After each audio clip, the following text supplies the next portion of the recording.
Hey everybody, Christian West here. I'm glad that you tuned in to What Would You Do?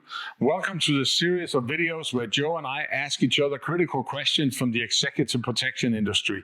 If you like what you see, click here, like and subscribe.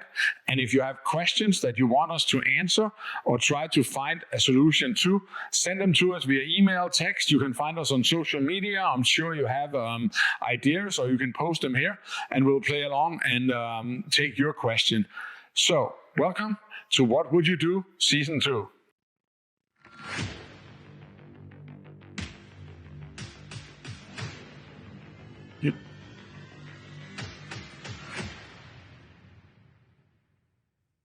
Kind of a buzzword, right? Covert protection, pro. So not necessarily what would you do, but let's just have a discussion on this. So I guess it is what would you do? What would you do in terms of applying covert protection? What is it? When would you apply it? Talk to us about that. Okay. Yeah. I guess, I don't know, the past 8 to 10 years, CoPro or covert protection has been a bit of a buzzword, right? And I look at covert protection as part of our toolbox. I don't think it's the fix-all, whatever. I think it's part of what we do, and it fits certain purposes. And if you think about covert protection, it kind of has to start with that. Covert protection needs to be covert. It's not discrete protection. It's covert, meaning that sometimes the clients know we're there. Sometimes the clients don't know we're there. Sometimes they know who we are, but they don't know what we do. And sometimes they don't even know who we are, right? And it's a great tool for clients that either don't want or can't have protections in certain environments or elements. And it's also a great way to safeguard the client's image in certain situations. And it's also a great way to kind of safeguard like the discretion and personality of the client, especially if they're in groups where protection is either not wanted, can't happen, or looked down on.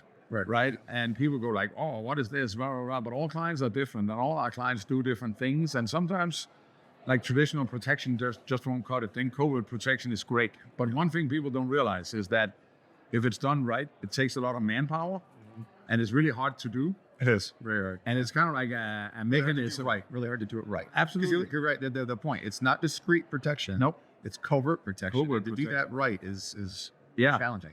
And it's almost like an apparatus or a mechanism by itself, right? That has to run in one or two ways. If you have an agenda, it's a little bit easier because you can pre-position people and you can leapfrog them or whatever. But if you don't have the agenda, if it's a place where somebody just go for a walk or go into a crowd or whenever you choose to apply it, and you don't exactly know where you end up or whatever, it's just like running a mobile surveillance on a car. It's impossible to do with one car. You have to have 2-3 cars depending on how it moves. And it's the same with the CoPro detail. So it's hard to do. It takes a lot of manpower, which is always equal of costing a lot of money. Right. So if it's needed and you can do it, and that's the next thing. It's also one of those things that in the old days, remember, I have some downtime, so I'm going to go and do some surveillance detection.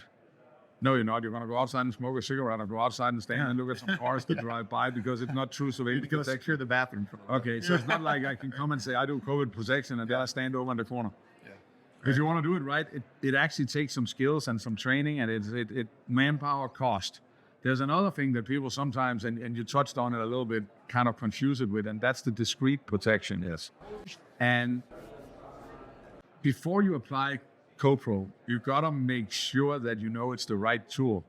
Because a lot of times if clients are sensitive to how much security they want to have, CoPro is not really the solution. It might be better training of your agents in blending in, reading the room, dressing down, dressing up, understanding the culture of the client, understanding how the home work, how the office work, and stuff like that. A lot of people don't realize how different clients are, right? Yeah. And client to the other. exactly, and what works in one city for one client might not work for the other one. So discretion and toning it down might work before CoPro. You see what I'm doing on that? Yeah, for sure. Yeah, and that's the thing that a lot of people just don't really factor into it is what you're losing with covert protection as well, which is that overt protection. So it really comes down to the recognizability, does it justify losing that overt protection aspect and justify covert protection? So there's a lot to think about. Yeah. And actually, since we're doing these videos here in December of probably one of the most, from an EP perspective, troublesome years. There's been a lot of stuff happening in our industry this year.